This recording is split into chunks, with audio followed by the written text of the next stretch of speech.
So, Addison, tell me about this project of yours. It sounds quite exciting. I'm excited to see it. Oh yeah, yeah, yeah. Thanks for having me. The project is called GOD. It's an acronym for Givers of Death. It's about a hitman trying to find peace during the apocalypse, and there's a virus that has wiped out a third of the population. And when you get this disease, it disfigures you, a gruesome nature. And some people that get it, they want to, relinquish life, and some people can't do it themselves, so they hire someone to do it for them. And that's my character, the giver, the hitman that I was talking about. And this character, he has a tremendous arc where he's on this journey because he lost his family to the pandemic in the beginning, and so he is trying to find peace and trying to find meaning to his life. And maybe he's realizing that what he's doing is not necessarily the right thing. And so he's trying to find some peace in this mortal world. And that's the journey that we go on. That's incredible. Now, what was the biggest challenge about playing this role? Um, the biggest challenge was not to do too much, right? Because the character is an internal. He's having an internal struggle.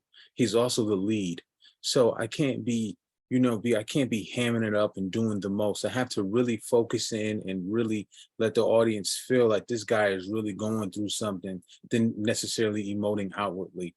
So it was always trying to keep myself in check as the character to make sure that I'm doing each moment, because we're not shooting in sequences. So I have to go through on my scripts, and I'm also the director. So I had to go through on my script and just make sure that from moment to moment is all a part of the through line. Yeah. And in what ways do you relate to your character, or if you don't, does the character have any characteristics you wish you had?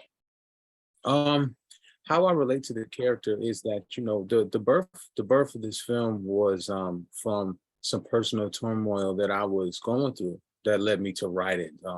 Sickness, people dying, personal issues, battling depression, and so I think that I wrote it as a symbol for my life and what I was going through in the moment. Um, and so the character is definitely feeling some of the things that I was feeling, because as a human being sometimes we teeter on the edge of hope and despair and redemption, and wanting to change things. And I think that a lot of that is built in his with his spiritual journey. And for me as a human being, every day of my life is a spiritual journey, just looking for the complete meaning to everything. And we'll never really get the answers, and people think they have answers, but I'm a searcher. And I think my character is the same way. Nice. And what's one part of the movie, without giving too much away, that you hope you're looking forward to people seeing? Yeah, there is a mythical phone booth in the film that was derived from a real life experience, which there was a tsunami in Japan, and it killed scores of people. And so what was left on this guy's flower bed on the top of a hill was a phone booth. And he took a rotary phone and he placed it inside of the phone booth. And so people from all over Japan that lost people in the tsunami used to come into that phone booth to basically talk to the people that they lost, to let them know that they were okay and that they could have peace on the other side, and that they could and the people who still living could be at peace. And I saw this on a podcast and I thought about it, and I was like, wow, with the story I'm telling, this is something that I need to represent in my film, as a way to pay homage to those people. And so when my character goes to that phone booth, he enters in another worldly kind of thing. And I think it's very interesting, and I can't wait for the audience to see that. I feel like I've heard that story too. It might have been a podcast, it might have been one of those mystery shows, but I've definitely heard that story before. And that's pretty incredible that you added that in, because that was such a powerful story. Oh man, it really was. And when I heard the podcast, I believe it was This American Life. Um, Yes, yes. yes, and I heard the podcast, and it brought me to tears. And filled with so much emotion. I said that which one of us in life we lost people that we wish we could talk to again, that we wish we can just go out and have dinner again, or sit around a campfire and talk to. So for me, that was very important for this movie, especially dealing with everything the character was going through internally. So what's next for you now that this is getting ready to premiere? I know you have your big event tonight. So what's next? Well, I'll tell you, we have a lot of great projects lined up. I'm attached to a couple of projects to direct, but I really have something that I wrote. Right, I got the idea when I was in pre-production on GOD, and I can't really tell you what it is exactly, but I'll give you this. It's Hitchcockian in nature, and so we're looking to start filming that in the spring. We have some great backers, and we think it's a really phenomenal script, and people seem to really like it a lot. And so that's what we're doing next. And we're excited because we not only do we have that, we have tons and tons of projects. And so we're just excited that Givers of Death is coming out to the world, and people can see me and my team's art, and they can just continue to push and push and push forward. Nice. I'm excited to see that one too. Yeah. I'm so excited for you. Now, one thing I like asking people I interview is tell me a fun fact about yourself. A fun fact about myself. Um, you know, I'm a comedian, and I know a lot of people wouldn't get that from me being interviewed or being talking about my movie. And I'm doing this dark hitman movie, but I'm really a comedian, and all my friends, they love to have me around because I make everybody laugh.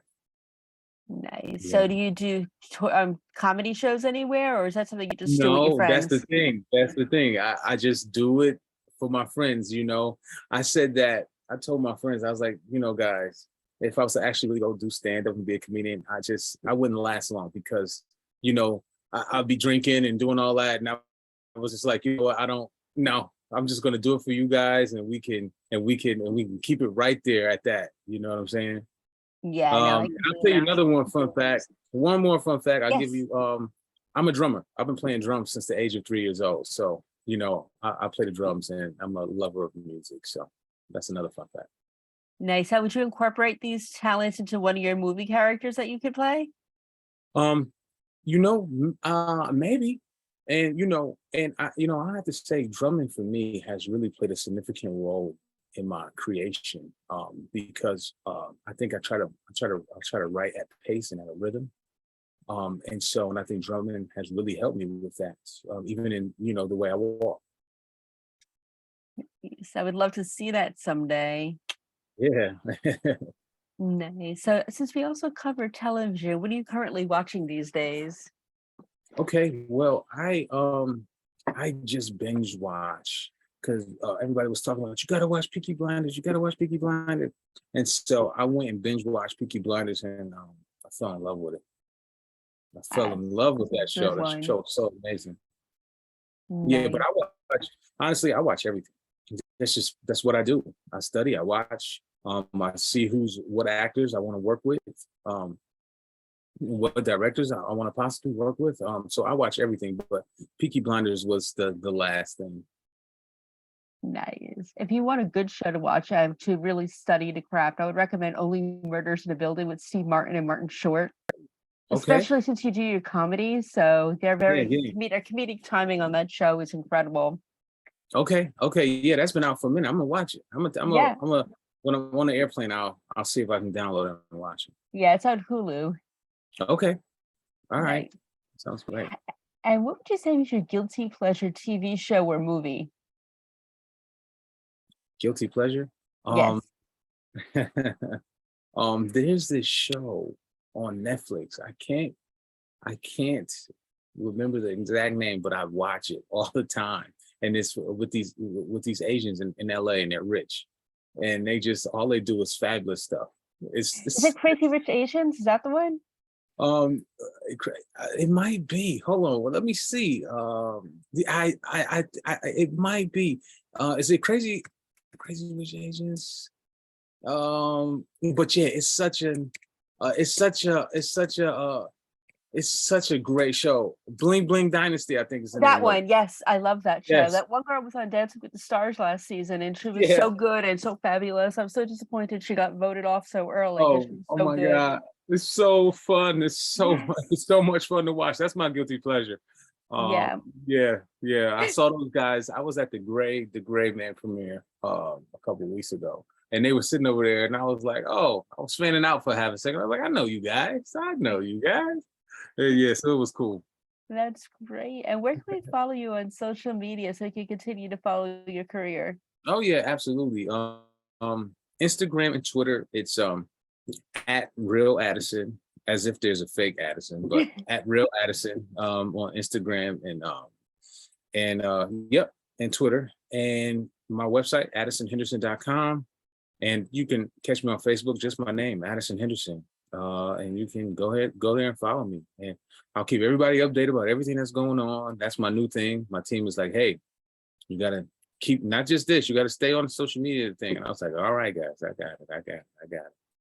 So All right. I will definitely send you a follow. Thank you for taking the time today. I appreciate you, and I can't wait to talk to you again about your next project. absolutely. Listen, have a great one, and thanks for having me. Of course, you stay safe and good luck at your premiere. All right, thank you. Thanks. Bye.